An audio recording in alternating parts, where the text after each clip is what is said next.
আমি তো বলি আমার জাতি যদি কিচ্ছু না করত, সারাদিন পরে ঘুমানোর সময় যদি হাত দুইটা উঠায়া চোখের একটু পানি ছেড়া বলতো, মালিক এত বড় সংসার, এত যাই ঝামেলা সব সামনে নিয়ে সারা দিন তোর কাছে আসতে পারি নাই, এখন ঘুমাইতে চললাম, সকালে যদি উঠাস তাইলে উঠবো, নাইলে চির নিদ্রা হয়ে যাবে। কেননা ঘুম তো মৃত্যুই, ঘুম তো মারা যাওয়াই, নাইলে ঘুমের থেকে ওঠার দোয়া এটা কেন হবে? আলহামদুলিল্লাহিল্লাযী আহইয়ানা বাদা মা আমাতানা ওয়া ইলাইহিন নুশুর। ঘুম যদি মৃত্যু মরা না হইতো, মৃত্যু বরণ করা না হইতো, তাহলে এই দোয়া ঘুমের থেকে উঠার হতো তো হইতো কেন? অন্য দোয়া হইতো, আরো তো কত দোয়া হইতে পারত। বোঝা গেল আমি মৃত্যুর থেকে ফিরে আসছি, মরে গেছিলাম ঘুমের ভিতরে। আমার জাতি যদি শোয়ার আগে হাত দুইটা উঠায় তওবা করে শুইত, নারী পুরুষ নির্বিশেষে, এইখানে তো এই বিশাল ওই মাথা পর্যন্ত একজনও পাওয়া যাবে কিনা যে ডেলি আমি ঘুমানোর আগে কমসে কম একটু হাত উঠায় তওবা করে হইলেও ঘুমাই, আল্লাহকে বইলা ঘুমাই, আল্লাহ যেমন করার ছিল সারাদিন করতে পারি নাই, যেমন পড়ার ছিল পড়তে পারি নাই, তোমার দিকে ছুটার ছিল সরতে পারি নাই, আমি কিন্তু মাপ চায়া ঘুমাইতেছি।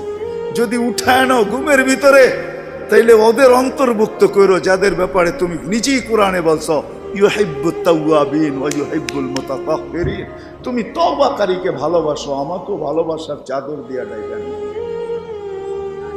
আমার জাতি যদি ঘুমানোর সময় একটু তওবা করে ঘুমাইতো, একজনও তো হাত উঠাইতে পারবে না যে আমি ঘুমানোর সময় ডেলি তওবা করে ঘুমাই, তওবায় আমি অভ্যস্ত। যুবক আসো, ভাবো, সবার পায়ে হাত রাখা বলতেছি, যে যে স্থানে আছি, যার যতটুকু পজিশন দুনিয়াতে, রিক্সা চালাও, তুমিও ভাবো যে এই ছোট জীবনটা কেন দিলেন? বাবা উচিত কেন দিলেন? ওই জান্নাত পাওয়ার জন্য দিলেন। বলে আপনি কি করে বলেন? এই জন্যই বলি, কেন আমাদের যাত্রা জান্নাত থেকে, আমরা জান্নাতে যাব। আদম আলাইহিস সালাম জান্নাত থেকে যাত্রা শুরু করছেন, আবার উনি ফিরা জান্নাতেই যাবেন। আমাদেরকে যদি আল্লাহ জান্নাত না দিবে, তাহলে মুসলমানের ঘরে আমার অস্তিত্ব দিল তো দিল কেন? আমি তো ডিমান্ড নোটও ভরি নাই, আমি তো আল্লাহর কাছে চাইও নাই, আমি তো আল্লাহর কাছে অনুরোধও করি নাই। আল্লাহ সদ ইচ্ছা আমাকে মুসলমানের ঘরে পাঠাইছেন। দুনিয়াতে পা রাখতে দেরি, আজান একামতের ধ্বনি আমার কানে আসতে দেরি হয় নাই। কিন্তু সব সত্য, কিন্তু এটাও সত্য আমি সবকিছু পাওয়ার পরে হারায় গেলাম, আল্লাহকে ভুলা গেলাম। এই জন্যই কোরআন আমাদের কানে ধ্বনি দেয়, কুতিলাল ইনসানু মা আকফারা। ও মানুষ, তুই অকৃতজ্ঞ হইলি তো হইলি কি করে? উচিত তো ছিল ফল আসলে গাছ আরো ঝুঁকবে, ফল আসলে আরো ঝুঁকবে। উচিত তো ছিল শিক্ষিত মানুষগুলা শিক্ষিত হইয়া 24 ঘন্টা আল্লাহর কুদরতি পায়ে পড়া থাকবে। উচিত তো ছিল ধনী ধন পাওয়ার পরে আল্লাহর কাছে কাছে থাকবে। উচিত তো ছিল যুবক যৌবন পাওয়ার পরে আল্লাহর কুদরতি পায়ে যায় মাথা ঠেকায় দিবে, মালিক তুই আমাকে যৌবন দিছিস, দূরে যাই তো যাই কি করা, যৌবন তো তোরই দেওয়া। 24 ঘন্টা আমাদের উপরে রহমতের বৃষ্টি বর্ষিত হইতে থাকে। তারপরও আমাদের সমাজের মানুষগুলা একটু ভাবে না, একটু চিন্তা করে না, এই ছোট জীবনটা কেন দিল? আসলাম আর যাব। উর্দুতে বলে খানা কামানা খানা সোনা সুবা পাখানা। এটার জন্য তো দুনিয়ায় দেন নাই, জীবনটা দেন নাই যে কামাবো, খাবো, ঘুমাবো, আর সকালে খালি করব, আবার কামানোর জন্য ছুটবো। মা বোনরা হয়তো একটা আটটা বেশি করে, পকানা সাজনা সাজানা, খানা খিলানা, সোনা, আর পরেরটা তো সবারই সমান। এতটুকু হয়তো মা বোনদের দুই একটা বেশি, চার চারা তো পুরুষের সমানই। এই জন্য জীবন কানা। আসেন ভাবি, কোন দিন এটা ফুরে যাবে কেউ জানবে না। মৌত কারো কাছে মিস কল দিয়ে আসে না। দুনিয়ার কোনো ব্যক্তিত্ব নাই, একজন ব্যক্তিত্ব ছিলেন, মৃত্যু যার কাছে বইলা আসতে হয়েছে। আল্লাহ নিজে বলছেন মালাকুল মৌতকে, বন্ধুর কাছে যাবে, অনুমতি দিলে ঢুকবে, নাইলে ঢুকবে না। অনুমতি নিয়ে বুকে হাত রাখবে, নাইলে রাখবে না। আমার বন্ধুর অনুমতি ছাড়া হাত রাখবে না বুকে। একজনই দুনিয়াতে ব্যক্তিত্ব ছিল যার কাছে অনুমতি নিয়ে আসছে, কারো কাছে আজ পর্যন্ত অনুমতি নিয়ে আসে না, আর আসবেও না। সত্য এটাই। এই জন্য আসেন, ওই জান্নাত, এটাই আমাদের ছোট জীবনটার উদ্দেশ্য। এই জন্যই আল্লাহ ডেলি ডাকে, 5 বেলা ডাকে, গ্যারান্টি দিয়া ডাকে, সিল লাগায়া ডাকে। ইদা সালুহা সালুহা সাইরুল আমাল। 5 ওয়াক্ত নামাজ যদি এই উম্মত কমপ্লিট করে দেখাইতে পারে, তো আল্লাহ আমাদের নবীজির সাথে ওয়াদা করছেন, আমিও আপনার উম্মতের জীবনকে কমপ্লিট বলে লেখা দিব। কোনো বিষয়ে হাতেই লাগাবো না, চোখই বুলাবো না, নামাজ ঠিক তো ঠিক। মুহাম্মদুর রাসূলুল্লাহ সাল্লাল্লাহু আলাইহি ওয়াসাল্লাম এই জন্যই আসছে, এই জন্যই জীবনটা ভর চোখের পানি ঝরাইছেন, এখনো জড়াইতেছে। কিয়ামতের মাঠে আমাদেরকে নিয়ে চিৎকার দিবে, উম্মতি উম্মতি বলে চিৎকার দিবে। আসছিল যুবক, যৌবন অবস্থায় তোমাকে জান্নাত পাওয়ায় দেওয়ার জন্য, নাইলে যে হাদিস শুনাইছি এটা কোনোদিন হইতো না, কোনোদিন হইতো না। যৌবন আসতে দেরি, পাইতে দেরি, তোমাকে জান্নাতের নিচে গ্যালারি বুকিং দিতে দেরি হবে না। তোমার জন্য আরশের নিচে তোমার জন্য গ্যালারি বুকিং হবে, সুপার ডিলাক্স গ্যালারি। সাবাতু ইয়াদিল্লুহুমুল্লাহু তাহতা দিল্লি আরশি ইয়াউমা লা দিল্লা ইল্লা দিল্লু শাবুন নাশা ফি ইবাদাতিল্লাহ। ওই যুবক যে দুনিয়ার এই গান্দা জিনিসের থেকে 60-70 বছরের জন্য চোখ বন্ধ করে নিছে, কান বন্ধ করে নিছে, জবান বন্ধ করে নিয়ে দৌড় লাগাইছে, আল্লাহ বলে তোমাকে আরশের নিচের সুপার ডিলাক্স গ্যালারিতে জায়গা দিবে। কিয়ামতের দিন ওইখানে জায়গা দিবে। হ্যাঁ, ওইখানে শুধু খালি মুখে বসে থাকতে হবে না, সব থাকবে ওইখানে, সব খাইতে থাকবে, সব বুক করতে থাকবে, আমল নামা উঠতে উঠতে ডাইনাতে চলে আসবে। তোমার যাইতেও হবে না, উঠতে উঠতে ফেরেশতা নিয়ে আসবে হাতে, ডাইন হাতে। আজকে যেরকম ছক্কা মারলে তোমরা বাজার গরম করে ফেলো, মহল্লা গরম করে ফেলো, ঠিক না? আরে বোঝো তো আমার কথা, কার ছক্কা? ক্রিকেটে দেখো না মাঝে মাঝে তোমাদের পছন্দের প্লেয়ার যদি ছক্কা মারে বা টিম যদি ছক্কা মারে, তাহলে পুরো বাজার গরম করে ফেলো, ঠিক না? আমল নামা ডাইনাতে আসতে দেরি, আরশের নিচ গরম করতে দেরি করবে না। উমুকরা উ কিতাবিয়া বলে একটা চিৎকার দিবে, আরশ পর্যন্ত কাইপা উঠবে। আল্লাহ মুস্কি মুস্কি হাসবে যে দেখো কি চিৎকার দিতেছে। ডাইনাতে চলে আসবে, আম্মা মান উতিয়া কিতাবাহু বিয়ামিনি। ডাইনাতে আসতে দেরি, চিৎকার দিতে দেরি হবে না। এটা চিৎকার, খুশির চিৎকার, উমুকরা ও কিতাবিয়া। আর শুধু এটাই না, ওইখানে যে নাস্তাও খাবে। বললাম না খাওন আছে, খাওন আরশের নিচে। জান্নাতের মাছের কলিজার কাবাব আর জান্নাতের রুটি খাওয়াবে। ফেরেশতারা আয়েশা বলবে, আল্লাহর ওলি দুপুরের খানা জান্নাতে খাইতে হবে। এইখানে বৈশা বৈশা একজন আরেকজনের দেখায় সময় কাটাইলে চলবে না। জিজ্ঞাসা করবে কি পাকাইছে আল্লাহ দুপুরে? যাবাহা লাকুম সাওরাল জান্নাত, জান্নাতের ষাঁড় জবাব। জিজ্ঞাসা করবে কোথার থেকে আনছে? আমাদের আমিনবাজার মিরপুর থেকে। কানা রব্বা হাফি আকনাফিল জান্নাহ, জান্নাতের কোনায় কোনায় বিচরণ হয়ে বড় হয়েছে। জিজ্ঞাসা করবে কি গাছ খাওয়াইছে আল্লাহ? ফেরেশতারা বলবে হাশিশ আর জাফরান, পিওর জাফরানের গাছ খাওয়া বড় হয়েছে। বর্ণনা শোনার পরে মুখে পানি এসে পড়বে, উঠবে জান্নাতে যাওয়ার জন্য, উঠতে দেরি। নূরুহুম ইয়াসা, ওই দিন নামাজের মজা বুঝে আসবে, ওই দিন উজুর মজা বুঝে আসবে। যেইখানে উজুর ব্যবহার হয়েছে ওইখান থেকে নূর ফুটা বাহির হবে, যেই জায়গা নামাজে ব্যবহার হয়েছে ওখান থেকে নূর ফুটা বাহির হবে। দোজখের পাশে যাবে, দুনিয়ায় কি রংবাজ। দোজখ যখন জিজ্ঞেস করবে তোমরা কারা, তো সব রং বুড়াও রংবাজ হয়ে যাবে। রংবাজ বোঝেন তো? দোজখরে পরিচয় দিবে, চিনো না বুঝি আমার ঘরে? হ্যাঁ চিনো না? নিজেকে পরিচয় দিবে ঘন্টা ভর, তারপরে দোজখ বলবে মাপ চাই বাবা, জিজ্ঞাসা করেও বিপদে পড়ছে।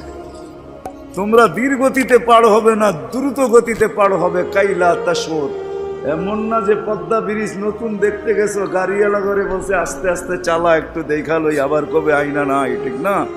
ওটার ভিতরে লেখা আছে কিন্তু কত মাইল স্পিরিটে চালাইতে হবে, এর চেয়ে কম দাঁড়াইলে খবর আছে, সিসি ক্যামেরা লাগাইয়া দিছে। কিন্তু দোজগও বলবে দীর্ঘতিতে যেও না, আগুন নিভা যাবে, তোমরা এরম দত্তিতে পার হবে যে খবরই না হয়, উঠবে আর ওই পারে যে ঠক করে লেগে যাবে। আর ফেরেশতারা প্রটোকল দেওয়ার জন্য দাঁড়ায় থাকবে। ওয়াসিকাল্লাযীনা তাকাউ রাব্বাহুম ইলাল জান্নাতি যুমারা হাত্তা ইযা জাউহা ফুতিহাত আবওয়াবুহা ওয়া ক্বালা লাহুম খাজানাতুহা সালাম। ফেরেশতারা প্রটোকল দিবে, বলবে চিরদিনের লেগে ঢোকো জান্নাতে। আমাদের নবীজি এটাও জানায় দিয়েছেন এই উম্মতকে, শুধু আমাদের নবীজি আর এই উম্মতকে, যুবক তোমাদের জান্ডা কিন্তু হাসান হুসাইনের হাতে থাকবে, মজা অন্যরকম হবে। মা বোনদের জান্ডা ফাতেমা রাদিয়াল্লাহু তাআলা আনহার হাতে থাকবে। আমাদের বয়স্কদের জান্ডা আবু বকর আর ওমর রাদিয়াল্লাহু তাআলা আনহুমার হাতে থাকবে। আল্লাহর নবীজি আগে আগে থাকবে। ওয়াস্তাকবিলুনি উম্মতি রব্বি, আল্লাহ জান্নাতের গেটে আমাদেরকে স্বাগত জানাবে। কেমন হবে? সর্বশেষ যে জান্নাতে যাবে, সর্বশেষ, শেষ পড়ার কেউ যাবে না। ও যখন জান্নাতের দরজায় যাবে, হুর দেইকা 40 বছর তাকায় থাকবে, খালি রূপ দেইকা 40 বছরের লেগে ট্যা হয়ে যাবে, ট্যা। 40 বছর পরে হুর ওর গালের ভিতরে চিমটিকাইটা বলবে, খালি দেখবি আর কিছু কাহিনী নাই, আর কত দেখবি তুই আমারে, চল ভিতরে। ওই জান্নাতের জন্য এই ছোট জীবনটা দিছে।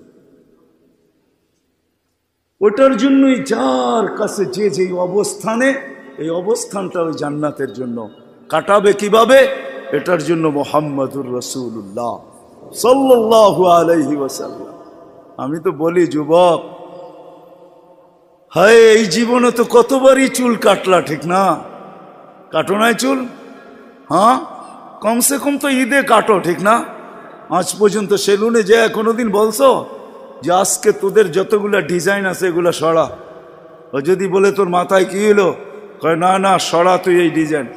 আজকে আমি নিয়ত করে আসছি আমার চুল কাটবো আমার নবীর ডিজাইনে, আমাকে কাটা দিবি। একজন যুবক দেখো, বলো কসম খোদার, যদি তুমি নবীর মহব্বতে একদিন চুলও কাটতে পারো, তাহলে আমি জানি তোমার যদি ঈমান নিয়ে মরতে পারো, একদিনের চুল কাটা তোমাকে জান্নাতে নিয়ে যাবে। নবীর আদর্শ আল্লাহর কাছে বড় প্রিয়।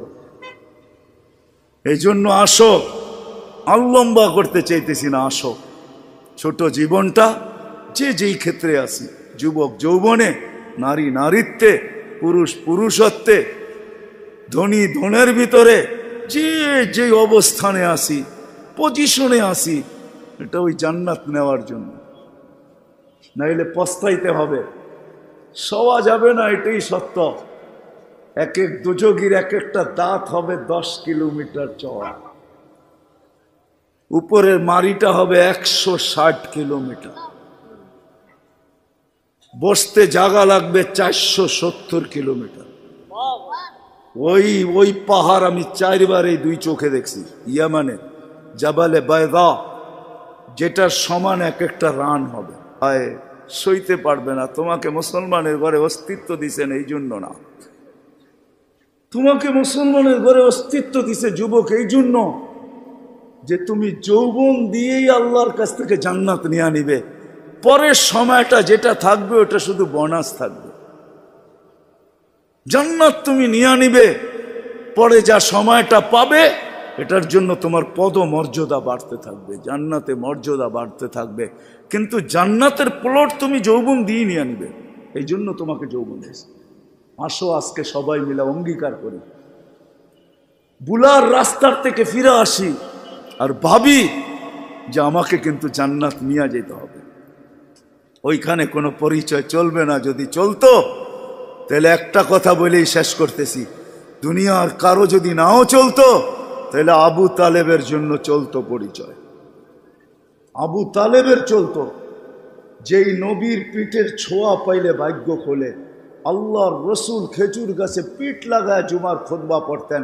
যেই দিন মেম্বরে উঠছেন, পা রাখছেন, খেজুর গাছ বাচ্চার মতো ফুফায় ফুফায় কাঁদতেছিল, বিলাপ করতেছিল, আমাকে বঞ্চিত করলেন কেন? পেটের ছোঁয়া দিতেছিলেন, ধন্য হইতেছিলাম, কেন বঞ্চিত করলেন? মেম্বরে কেন পা দিলেন? আল্লাহর রসুল সান্ত্বনা দিতে দিতে এই পর্যন্ত সান্ত্বনা দেওয়ার পরে কান্না থামছে যে তোকে আমি জান্নাতে নিয়ে যাব। দুনিয়াতে তুই খেজুর খাওয়াইতে পারিস না, তুই জান্নাতে খেজুর দিবি, আমি খাবো। ওই আবু তালেবই আল্লাহ রসুলের ছোঁয়ায় ধন্য হতো। 44 বৎসর চাচার সিনায় থাইকা বড় হয়েছেন। 44 বৎসর পর্যন্ত চাচার সিনায় ছিল। ও যুবক, আমি চুল কাটার কথা এই জন্য বলতেছিলাম। আনাস ইবনে মালিক রাদিয়াল্লাহু তাআলা আনহু বলেন, আল্লাহর রসুল আমার ঘরে আসছে, আমি দস্তরখান বিছায়া দিছি, খাইছেন, দস্তরখান দিয়ে হাত মুছছেন। ওই দিন থেকে নিয়ে আজ পর্যন্ত যতদিন বেঁচে থাকবো দস্তরখানকে পানি আর সাবান দিয়ে আমি পরিষ্কার করি না, আর করবো না। যখনই ময়লা হয় আমি আগুনে নিক্ষেপ করি, আগুন ময়লা খায়া ছাই করে ফেলে, আমাকে চকচকে দস্তরখান ফেরত দেয়। একটা সুতাও জ্বালানোর ক্ষমতা রাখে না। যেই রসুলের হাতের ছোঁয়া পাইলে দুনিয়ার আগুন, দুনিয়ার সুতা পড়তে পারে না। তুমি যদি ওই রসুলের স্টাইলে চুল কাটো তো দোজক তোমাকে ধরবে, তো ধরবে করতে পারে। আমার কাছে লজিক আছে, যুক্তি আছে। আসো, কোনো পরিচয় চলবে না, চলবে শুধু মুহাম্মদুর রাসূলুল্লাহ, তার আদর্শ চলবে। এই জন্য আসেন, ওয়াদা করি আজকের থেকে যে আমি আমার জীবনটাকে আল্লাহর রসুলের আদর্শে যে জায়গায় আছি, গরিব গুরবতের ভিতরে থেকে, হায় গরিব তো ভাবে দুনিয়াও পেলাম না, আমিও ভাবি গরিব দুনিয়াও পেল না, আখেরাত যেন হাতছাড়া না হয়। কিয়ামতের মাঠের আধিপত্য গরিবদেরই থাকবে। একটাই সম্প্রদায় কিয়ামতের মাঠে যাদের হিসাব কিতাব হবে না, কানে কানে ফেরেশতা বলবে ইনতালিকু ইলাল জান্নাতি বিগাইরি হিসাব ওয়ালা কিতাব, তোমাদের হিসাবও নাই কিতাবও নাই, চলো জান্নাতে চলো। এই জন্যই আল্লাহ রসুল গরিবদের ভিতরে উঠতে চাইছেন। অহশুরনি ফি জুমরাতিল মাসাকিন, হিসাব কিতাব নাই। শুধু এইখানেই শেষ না, আল্লাহ বলবে তামাত্তাউ 500 ইয়াম হাত্তা ইয়াদখুলাল আগনিয়া, দুনিয়াওয়ালারা দুনিয়ায় ভোগ করছে 60-70 বছর তোদেরকে দেখায় দেখায়, তোরা খাবি 500 বছর ওদেরকে দেখায় দেখায়। 500 বছর পরে ধনীদেরকে যেতে দিবে, এই পাশে বসায় রাখবে, বলে বসো আর দেখো ভিতরে কি করে। গরিব বড় বড় বার্গার লইব, 2 হাতে ধরে টানবো আর খাইব। বড় বড় গ্রিল লইব, দুনিয়ার যত খানা জান্নাতের এটা লইব, আর লম্বা লম্বা টান দিব আর দেখাইব আর চোখে টিপি দিব। কি বয়ে রয়েছেন কেন? ঠিক না? আমি তো মাঝে মাঝে বলি হুজুররা কি বলবে জানি না, হুরেরও যদি আয়ে বলবো পরে অনেক সময় আছে তোর লোকে দেখা করার, যা এখন 500 বছর খাওয়ার অনুমতি দিছে, দুনিয়ার 60টা মিটায় লই, 500 বছর খায়া লই, পরে দেখা করবো বাগেন থেকে। হুরের কাছেও যাবে না। আল্লাহ ওই গরিবকেও ওই ক্ষেত্র দিছেন, ধনীর জন্যও দিছেন। ধনীর জন্য যে দেন না এমন না, তাহলে ফুসাইল ইবনে ইয়াজ রহমতুল্লাহ আলাইহি বলতেন না, আমাদের সমাজের বিত্তশালীরা যদি গরিবের বাড়িতে যায় আর যা তালাশ করে কার ঘরে কি পাক হইলো কি হইলো না, আল্লাহর রসুল বলে তুবাল আমির আলা বাবিল ফকির, এর চেয়ে উত্তম ধনী কেউ নাই যে গরিবের দরজায় যায় খটখটায়। ফুজাইল ইবনে ইয়াজ বলে তুমি এক লোকমা ক্ষুধার্তের মুখে উঠায় দিবা, লোকমাতুন ফি বাতনিন যায় খায়রুম মিন বিনাই জামে, একজন আল্লাহর ঘর বানায় যা না পাবে, তুমি গরিবের ক্ষুধার্তের মুখে এক লোকমা উঠায় দিয়ে এর চেয়ে বেশি সওয়াব পাবে। আল্লাহর ঘর বানাইলে জান্নাত পাওয়া যায়, গরিবের মুখে এক লোকমা খানা উঠায় দিয়েও জান্নাত পাওয়া যায়। হাদিসে কুদসি আছে, আল্লাহ বলে আমি ক্ষুধার্ত ছিলাম, তুমি কেন খাওয়াইলে না? তো বান্দা বলবে আপনি, সুবহান, আপনি আবার ক্ষুধার্ত? তা আল্লাহ মানুষ সামনে নিয়ে আসবে, এ ক্ষুধার্ত ছিল, তোমার কাছে হাত পাচ্ছে, তুমি ধাক্কা দিয়া বাহির করে দিছ, একে খাওয়াইলে আমাকে খাওয়ানো হতো। জিজ্ঞেস করেন হাদিস আছে না নাই? আমি কাপড়হীন ছিলাম, তুমি কেন আমাকে কাপড় পরাইলে না? ধনীকেও ধন দিছেন এই জন্য, শিক্ষিতকেও শিক্ষা দিছেন এই জন্য। আসেন, অর্জন করব তো, শিখব তো, পাক্কা ওয়াদা? নামান সর্বশেষ ওয়াদা, আজকের থেকে নামাজ ছাড়বো না। ওয়াদা, কিন্তু ওয়াদা হইলে উঠান, নাইলে উঠান না। আজকের থেকে নামাজ কোনো মতে